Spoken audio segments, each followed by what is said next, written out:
మెడ్సీ IVF ఉచిత సంతాన సాఫల్య చికిత్స శిబిరం ఏప్రిల్ 15 నుండి మే 15 వరకు. నమస్తే, welcome to Suman TV news. నేను మీ సాయి. ఆంధ్రప్రదేశ్ రాష్ట్ర రాజకీయాలలో చివరి నిమిషంలో జరిగినటువంటి అనూహ్య మలుపులు, కూటమిలో టీడీపీ అభ్యర్థుల మార్పుకు సంబంధించి తాజా చర్చ కొనసాగుతుంది. ఊహించినటువంటి విధంగా 5 స్థానాలలో చంద్రబాబు తమ యొక్క అభ్యర్థుల పేర్లను మారుస్తూ చివరి నిమిషంలో ట్విస్ట్ ఇచ్చారు. దీనికి సంబంధించి మనం మాట్లాడదాం. దీనివల్ల కూటమికి లాభం చేకూరేటువంటి అవకాశం ఉందా టీడీపీకి, లేదంటే దీని కారణంగా నష్టం ఏమైనా చేకూరుతుందా? దీని గురించి మాట్లాడదాం. మనతో పాటు Suman TV news chief editor Keshav గారు ఉన్నారు. సార్ నమస్తే. నమస్తే. నిన్న అనూహ్యంగా చంద్రబాబు తీసుకున్నటువంటి నిర్ణయం, ఊహించని కొన్ని స్థానాల్లో కూడా అభ్యర్థుల మార్పును చూసాం. సో అక్కడ అభ్యర్థుల మార్పుకు సంబంధించి ఎందుకు అలాంటి నిర్ణయం తీసుకోవాల్సి వచ్చింది? దానివల్ల ప్లస్ అవుతుందా, మైనస్ అవుతుందా? ఒక్కటి, అక్కడ లోకల్గా అనౌన్స్మెంట్ అయిన తర్వాత, అభ్యర్థుల అనౌన్స్మెంట్ అయిన తర్వాత లోకల్గా పబ్లిక్ నుంచి వస్తున్నటువంటి రియాక్షన్స్ కావచ్చు, ఫీడ్బ్యాక్ కావచ్చు, వాళ్ళు గెలుస్తారా లేదా అనే దానిపైన ఆల్రెడీ ఒక రిపోర్టు తెలుగుదేశం పార్టీ అధినేత చేయించినట్టుగా కూడా ఒక సమాచారం ఉంది. గతంలో కూడా మనం చెప్పాం, ఒక 10 నియోజకవర్గాలు ఈ లిస్టులో షార్ట్ లిస్ట్ అయినాయి. వాటిలో కొన్నిట్లో మార్పులు ఖచ్చితంగా జరుగుతాయనేటువంటిది. దాదాపు ఆ నియోజకవర్గాల పేర్లే వచ్చినాయి. ఊహించని విధంగా వచ్చిన నియోజకవర్గాలు ఒక ట్రెండ్ ఉన్నాయి. ఎందుకంటే వెంకటగిరి అభ్యర్థిని మారుస్తారని ఎవరు అనుకోలేదు. ఆల్రెడీ అక్కడ ఉన్నటువంటి తెలుగుదేశం పార్టీ రాజకీయ కుటుంబ పరంగా చూస్తే కనుక పార్టీకి సంబంధించినటువంటి వ్యక్తులకే ఇచ్చారు. కానీ మళ్ళీ కాదనుకుని పూర్వపు మాజీ ఎమ్మెల్యే ఎవరైతే ఉన్నారో ఆయన రామకృష్ణకి కేటాయించారు. ఇంకోటి మడకశిర విషయంలో మొదటి నుంచి ఒక ట్విస్ట్ నడుస్తూ ఉంది. అనూహ్యంగా ఫస్ట్ సునీల్ పేరుని అనౌన్స్ చేశారు. ఎవరు ఊహించిన విధంగా ఇప్పుడు మళ్ళీ ఎంఎస్ రాజు పేరుని తీసుకొచ్చారు. ఇవి రెండు కొద్దిగా సర్ప్రైజింగ్గా ఉన్నాయి. మిగతావి చూస్తే కనుక పాడేరులో గిడ్డి ఈశ్వరిని మార్చడం కానీ, అలానే మిగతా నియోజకవర్గాల పరంగా చూస్తే ఉండి వీటికి సంబంధించి ముందు నుంచి కూడా చర్చ నడుస్తూనే ఉంది. సో అంటే ఇవన్నీ ఏంటంటే, ఒకటి కూటమిలో సర్దుబాట్లు, 2 అభ్యర్థికి పరపతి పెరిగిందా లేదా అనేటువంటి అంశం, 3 సామాజిక సమీకరణలు. ఈ 3 అంశాల ఆధారంగా తెలుగుదేశం పార్టీ అలానే బీజేపీ కూటమిలో మార్పులు జరిగినాయి అనేటువంటి విషయాలు అయితే స్పష్టంగా కనిపిస్తున్నాయి. కానీ మొదటి నుంచి ఏదైతే చర్చకు వచ్చిందో అనపర్తికి మాత్రం ఇంకా సస్పెన్స్ కొనసాగుతుంది. అంటే బీజేపీకి వెళ్ళి తీసుకుంటాడని క్లారిటీతోటి దాన్ని ఆపారనేటువంటి చర్చ కొనసాగినా కూడా ఇంకా ఫైనలైజ్ కాలేదనేటువంటి ఒక చర్చ నడుస్తుంది. అంటే అనపర్తి విషయంలో కూటమిలో ఒక అండర్స్టాండింగ్ అనేది ఇంతవరకు రాలేదు. మెయిన్గా ఏంటంటే తెలుగుదేశం పార్టీ ఫస్ట్ లిస్ట్లోనే అనపర్తికి సంబంధించి రామకృష్ణారెడ్డి పేరుని అనౌన్స్ చేసింది. తర్వాత పొత్తులో భాగంగా అనపర్తి సీటు కావాలని చెప్పని అది కూడా సోము వీర్రాజు బరిలో దిగుతారనేటువంటి చర్చని బీజేపీలో చేపట్టారు. సోము వీర్రాజు కాకుండా అక్కడ శివకృష్ణరాజుకి టికెట్ అనౌన్స్ చేశారు. అక్కడ ఆయన గతంలో సర్పంచ్ ఎన్నికలో లోకల్ బాడీ ఎలక్షన్స్లో పోటీ చేస్తే 1000 ఓట్లు కూడా రాలేదనేటువంటి విమర్శ చాలా గట్టిగా వినిపిస్తుంది. సో ఆ తర్వాత ఈ కాంప్రమైజింగ్ ఫార్ములాలో భాగంగా టీడీపీ అభ్యర్థిగా టికెట్ అనౌన్స్ చేసినటువంటి నల్లమిల్లి రామకృష్ణారెడ్డినే పార్టీలోకి ఆహ్వానించారు. సో ఎట్టి పరిస్థితుల్లో పార్టీ మారనని ఆయన భీష్మించి కూర్చున్నారు. ఇప్పుడు ఫైనల్ కన్క్లూజన్లో పార్టీ మారతారు అనేటువంటి విషయం సంప్రదింపులు జరిగినాయి.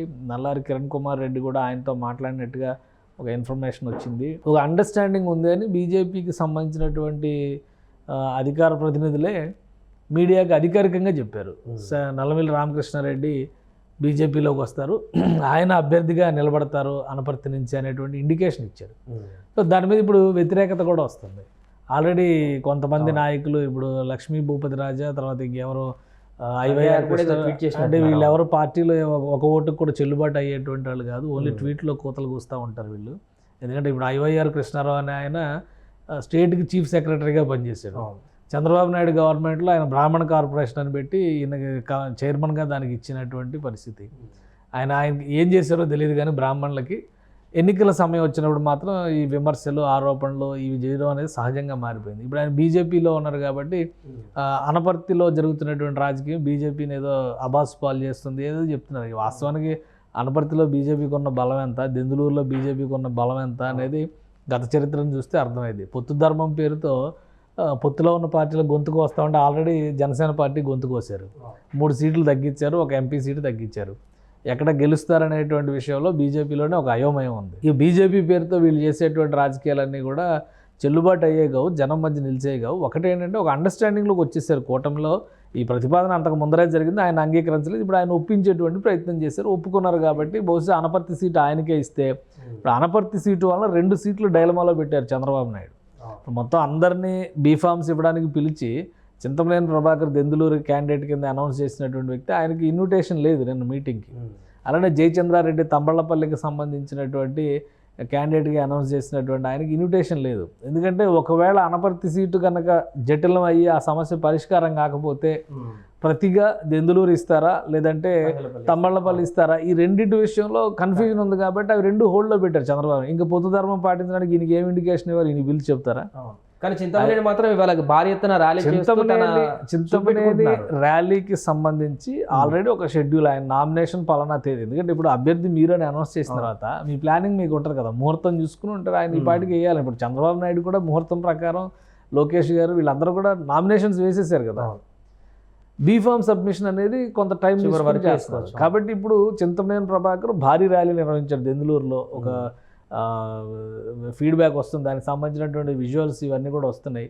పెద్ద ఎత్తున ర్యాలీగా వెళ్ళి నామినేషన్ వేస్తున్నాయి. అక్కడ బలమైనటువంటి నేత 2009లో ప్రజారాజ్యం ప్రభంజనం వచ్చిన సందర్భంలో, అంటే ప్రభంజనం మీన్స్ ప్రజారాజ్యం ఆ రోజు చాలా ఎఫెక్ట్ చేసింది తెలుగుదేశం పార్టీని, చాలా చోట్ల ఓడిపోయేలా చేయడానికి కారణం ఆ చీలిక, ఓట్ల చీలిక అనేది చాలా కీలకమైనటువంటి విషయం.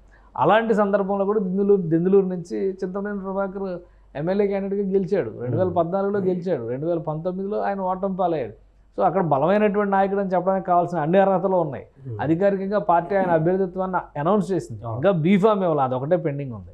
కాబట్టి ఆయన నామినేషన్ వేయడానికి వెళ్ళారు. ఇప్పుడు బీజేపీ నాయకులు చెప్తున్న వాదన ఏంటి, కొంతమంది ట్వీట్ చేసినటువంటి మహానుభావులు చెప్పినటువంటి వాదన ఏంటంటే ఆ సీటు ఇంకా ఎవరో ఉన్నారో వారికి ఇచ్చేస్తే ఆ సీట్లో వారు పోటీ చేస్తారు. ఇప్పుడు నరసాపురం సీటు విషయంలో అదే జరిగింది. 30 ఏళ్ళు పార్టీకి సర్వీస్ చేశారని చెప్పని పెట్టినటువంటి వ్యక్తి రేపు గెలుస్తారా గెలవరా అనేటువంటి విషయంలో కాన్ఫిడెంట్గా చెప్పలేని పరిస్థితి. అదే రఘురామకృష్ణరాజుని ఇచ్చి ఉంటే ఆ లెక్క వేరేగా ఉండేది అనేటువంటి అభిప్రాయం సొంత ఎమ్మెల్యేలు, పోటీ చేస్తున్న ఎమ్మెల్యేలు వ్యక్తపరుస్తున్నటువంటి పరిస్థితి ఉంది. సో అది క్లోజ్ అయినటువంటి చాప్టర్. ఇప్పుడు మళ్ళీ కొత్త చర్చలు లేపడం వలన పెద్ద ఉపయోగం లేదు. ఒకటి ఏంటంటే చంద్రబాబు నాయుడు కొన్ని ఈక్వేషన్స్ని, ముఖ్యంగా సామాజిక సమీకరణలు అన్నాం, గిడ్డి ఈశ్వరి గెలుస్తుంది, గెలవడానికి అవకాశం ఉంటుంది అనేటువంటి ఆలోచన ఎందుకు చేశారు. అక్కడ ఇచ్చినటువంటి రమేష్ నాయుడు బలంగా జనంలోకి వెళ్తున్నటువంటి పరిస్థితి లేదనేది, ఎస్టీ రిజర్వ్డ్ నియోజకవర్గం అది. సో ఆయనకి స్థానిక బలం తక్కువ ఉందనేటువంటి అభిప్రాయం గ్రౌండ్ రిపోర్ట్స్ వచ్చినాయి. గిడ్డి ఈశ్వరి ఆల్రెడీ ఆమె ఒకసారి ఎమ్మెల్యేగా చేశారు, అంతకు ముందర వాళ్ళ ఫాదర్ కూడా ఎమ్మెల్యే. అలాంటిది 2014లో వైసీపీ నుంచి ఆమె ఎమ్మెల్యే గెలిచి తర్వాత టీడీపీలోకి వచ్చారు. 2019లో ఆమె పోటీ చేసింది, కానీ ఓటమి పాలైంది. సో ప్రస్తుతం అక్కడ ఉన్నటువంటి సమీకరణల పరంగా చూస్తే ఆమె గెలవడానికి అవకాశం ఉందనేటువంటి భావన ఉంది. కాబట్టి చంద్రబాబు నాయుడు ఆ సీటు మార్చేటువంటి ప్రయత్నం చేశారు. సో ఈ మార్పులు చేర్పులు వీటిని ఆమోదించేటువంటి పరిస్థితుల్లో ఆ పార్టీకి సంబంధించినటువంటి నాయకత్వం ఉందా లేదనేది ఇక్కడ చర్చ. మడకసిరలో తీవ్రమైనటువంటి రియాక్షన్ వచ్చింది. ఎందుకంటే సునీల్ కుమార్ని అభ్యర్థిగా అనౌన్స్ చేశారు, మళ్ళీ వెంటనే ఇప్పుడు మార్చడం ఇది గత 20 రోజులుగా ఆయన క్యాంపెయినింగ్ చేసుకుంటూ పోయారు. ఇప్పుడు చివరి నిమిషంలో SCSL ప్రెసిడెంట్గా ఉన్నట్టున్నారు టీడీపీలో MS రాజు, ఆయనకి ఇచ్చారు ఇప్పుడు ఆ సీటు. సో అక్కడి నుంచి రియాక్షన్ వచ్చింది, వైల్డ్ రియాక్షన్ వచ్చింది. ఏ బేసిస్ మీద తీసుకున్నారనే దానికి పార్టీ చెప్తున్నటువంటి రీజన్ ఏంటంటే గ్రౌండ్ రిపోర్ట్ అనుకూలంగా లేదు, గెలిచే అవకాశాలు లేవనేటువంటి అభిప్రాయం వస్తుంది. కాబట్టి ఆయన తీసుకొచ్చి బరిలో నిలిపామనేటువంటి సంకేతాలు, దానికి సంబంధించి మార్పులు చేర్పులు నిర్ణయం తీసుకున్నాం అనేటువంటి వివరణ వాళ్ళు ఇచ్చారు. సో అది పార్టీలో జరిగినటువంటి అంతర్గత చర్చ.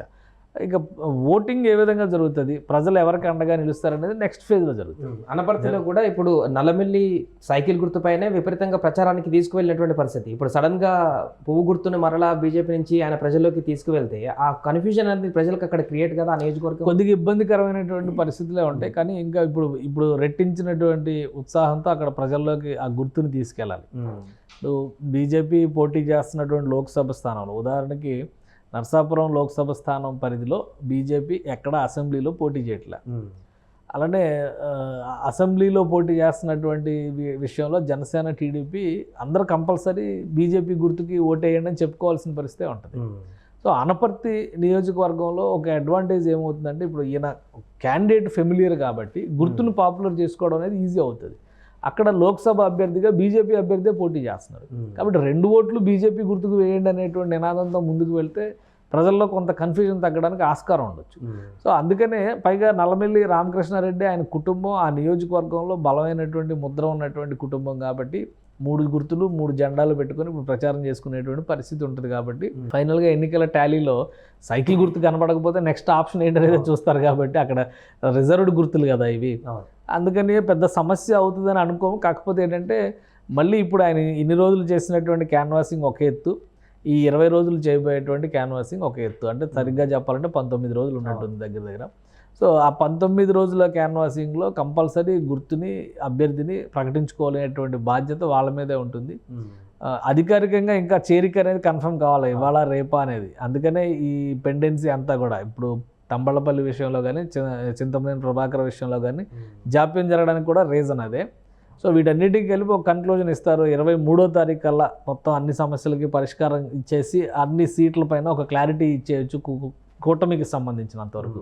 అటువంటి సంకేతాలు అయితే వస్తున్నాయి. ఎందుకంటే 23 తర్వాత లాస్ట్ వీక్ అంటే ఈ మంత్ ఏప్రిల్ నెల చివరి వారం రోజుల్లో బీజేపీ అగ్రనాయకత్వం మొత్తం కూడా ఏపీ పైన ఫోకస్ పెట్టేటువంటి ఏపీ తెలంగాణ పైన, ఎందుకంటే తెలుగు రాష్ట్రాలు 4th ఫేజ్ ఎలక్షనీరింగ్ జరగబోతున్నటువంటి రాష్ట్రాలపైన ఫోకస్ పెడుతున్నారు. సో ప్రధానమంత్రికి సంబంధించినటువంటి సభలు కూడా తెలంగాణలో ఒక 3-4 సభలు ప్లాన్ చేస్తున్నారు, ఆంధ్రప్రదేశ్లో ఒక 3-4 సభలు ప్లాన్ చేస్తున్నారు. ఇవన్నిటి మీద ఫోకస్ పెట్టాలంటే మళ్ళీ ఈ సీట్ల సర్దుబాట్లు, ఈ రగడ ఇవి కంటిన్యూ కాకుండా ఉండాలంటే ఈ 2 రోజుల్లోనే వీటిని కన్క్లూడ్ చేయాలనేటువంటి ఆలోచనతో కూటమిలో ఉన్నటువంటి నాయకులు ఉన్నట్టుగా తెలుస్తుంది. మొత్తానికి అది టీడీపీ తీసుకున్నటువంటి తాజా నిర్ణయం, చంద్రబాబు తీసుకున్నటువంటి మార్పుల కారణంగా అనుకోని స్థానాలు కూడా మార్చి మొత్తం 5 స్థానాలలో అభ్యర్థులను మార్చి చివరి నిమిషంలో కొంత రాజకీయంగా హీట్ పెంచేటువంటి పరిస్థితి కనపడింది. ఏపీలో ఇంకా మిగతా 2 స్థానాలకు సంబంధించి దెందులూరు, అనపర్తి స్థానానికి సంబంధించి రేపు లేదా ఎల్లుండి ఒక క్లారిటీ వచ్చేటువంటి అవకాశం అయితే కనపడుతుంది. సుమన్ టీవీలో మీ పర్సనల్ అండ్ బిజినెస్ ప్రమోషన్స్ కోసం కింది నెంబర్కి కాంటాక్ట్ చేయండి.